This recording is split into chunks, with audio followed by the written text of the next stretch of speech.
Assalamualaikum warahmatullahi wabarakatuh. Jadi kali ini saya akan membawakan materi dengan judul analisis perubahan model bisnis pada perusahaan Amazon. Sebelumnya perkenalkan, saya Azza Ilvana dengan NIM 141230115. Saya dari kelas Dynamic Business Environment kelas EMA. Oke, jadi Amazon itu tuh adalah perusahaan yang didirikan oleh Jeff Bezos pada tahun 1994 di Amerika Serikat. Amazon didirikan oleh Jeff Bezos pada tahun 1994 di Seattle, Amerika Serikat. Awalnya Amazon beroperasi sebagai toko buku online karena buku memiliki banyak variasi dan mudah dijual melalui internet.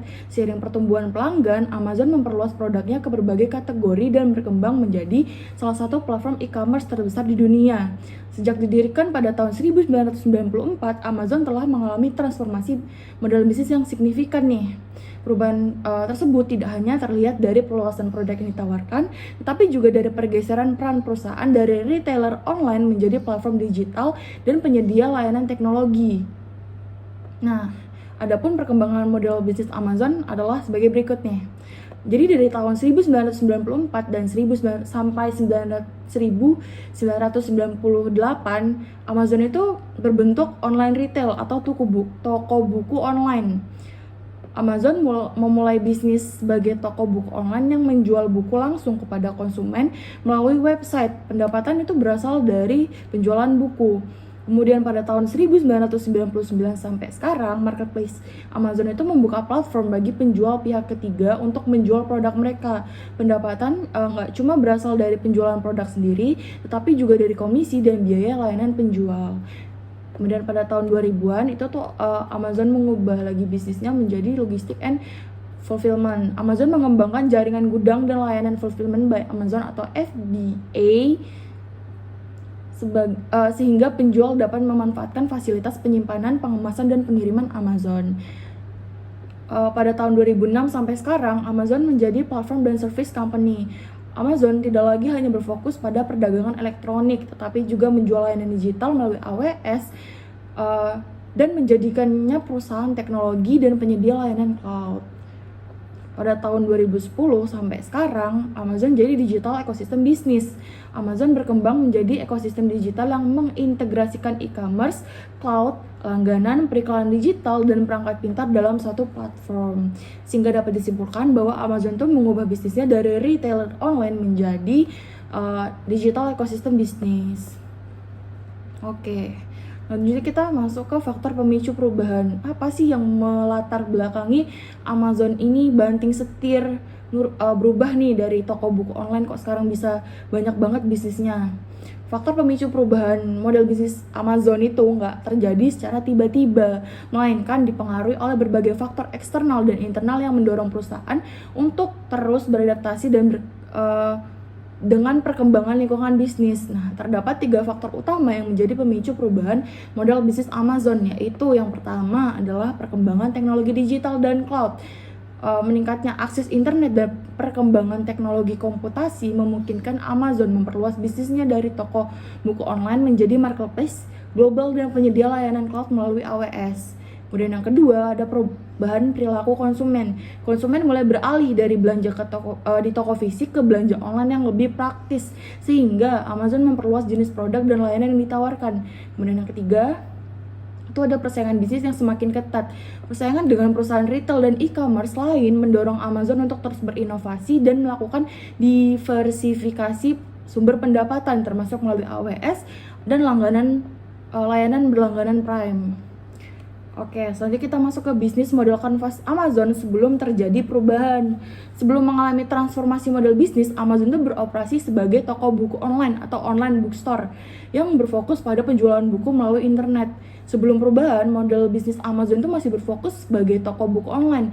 Pada aspek key partners, Amazon itu bekerja sama dengan penerbit, distributor buku, dan perusahaan logistik. Key activities yang dilakukan juga masih seputar pengadaan buku, pengelolaan inventaris, penjualan, dan pengiriman. Pada key research, Amazon mengandalkan website, gudang, stok buku, dan sistem IT. Value proposition yang ditawarkan adalah pilihan buku yang luas, harga yang lebih murah, dan kemudahan belanja online. Untuk customer relationship, Amazon memberikan layanan pelanggan online dan rekomendasi buku. Channels yang digunakan hanya website Amazon dan jasa pengiriman, sedangkan customer segment masih terbatas pada pembeli buku online. Dari sisi cost structure, biaya utama berasal dari pembelian buku, gudang, distribusi, website, pemasaran, dan lain-lain sebagainya. Sementara itu, revenue streamnya Amazon itu cuma berasal dari penjualan buku. Nah, sekarang kita masuk ke bisnis model kanvas Amazon setelah perubahan. Setelah perubahan, Amazon itu berkembang menjadi ekosistem bisnis digital global. Nah, pada key partners, Amazon bekerja sama dengan seller pihak ketiga, perusahaan teknologi, pengembang aplikasi, dan mitra AWS. Key activities Amazon juga semakin luas seperti pengembangan teknologi, cloud, marketplace, logistik, dan layanan digital. Pada key research, Amazon juga mengandalkan platform teknologi, data pelanggan, jaringan distribusi, dan infrastruktur cloud. Value proposition yang ditawarkan itu tidak hanya produk yang lengkap, tetapi juga layanan digital yang cepat, praktis, dan terintegrasi. Untuk customer relationship, Amazon itu menggunakan personalisasi layanan berbasis data, membership Prime, dan self-service platform. Channel yang digunakan juga berkembang nih melalui website, aplikasi mobile, marketplace, dan AWS platform. Sedangkan customer segment meluas menjadi konsumen online, seller, perusahaan pengguna AWS, hingga pelanggan layanan digital. Pada cost structure, biaya Amazon itu mencakup pengembangan teknologi, cloud infrastruktur, logistik global, dan riset pengembangan. Sementara itu, revenue stream Amazon menjadi lebih beragam, seperti marketplace fee, AWS, iklan digital, dan layanan berlangganan. Nah, kita masuk ke implementasi Amazon di pasar Indonesia. Walaupun nih, emang Amazon tuh nggak masuk ke Indonesia dalam bentuk e-commerce, karena kan di sini udah ada yang lebih gede ya, kayak Shopee, Tokopedia, dan lain-lain sebagainya. Nah, Amazon nggak bersaing sama mereka. Implementasi Amazon di Indonesia tuh terlihat melalui beberapa layanan digitalnya. Pertama, melalui AWS atau Amazon Web Service yang menyediakan layanan cloud seperti penyimpanan data, server, AI, dan berbagai solusi digital yang digunakan oleh perusahaan besar di Indonesia. Kedua, Amazon juga hadir melalui layanan global selling atau cross-border e-commerce yang memungkinkan konsumen Indonesia membeli produk dari Amazon serta membantu UMKM menjangkau pasar internasional. Ketiga, Amazon menghadirkan layanan digital dan ekosistem teknologi seperti Prime Video, Amazon Music, dan lain sebagainya. Nah, hal ini menunjukkan bahwa Amazon tidak hanya berfokus pada e-commerce, tetapi juga berkembang sebagai perusahaan teknologi digital. Selanjutnya kita masuk ke dampak finansial. Perubahan model bisnis Amazon memberikan dampak finansial yang besar bagi perusahaan. Pendapatan Amazon meningkat karena tidak hanya berasal dari penjualan buku, tetapi juga marketplace, AWS, iklan digital, dan layanan subscription. Selain itu, sumber pendapatan Amazon juga menjadi lebih beragam, sehingga resiko bisnis lebih rendah karena nggak cuma bergantung pada satu produk aja. Nah, AWS juga memberikan profit yang tinggi dan menjadi salah satu penyumbang laba terbesar di Amazon. Transformasi bisnis ini juga meningkatkan nilai perusahaan dan kepercayaan investor serta membuat pertumbuhan bisnis Amazon menjadi lebih stabil dalam jangka panjang. Selanjutnya kita masuk ke dampak non-finansial. Selain dampak finansial, Amazon juga memperoleh dampak non-finansial. Citra perusahaan berubah dari toko online menjadi perusahaan teknologi global. Amazon juga mengalami peningkatan inovasi melalui pengembangan cloud, artificial intelligence, machine learning, otomatisasi logistik.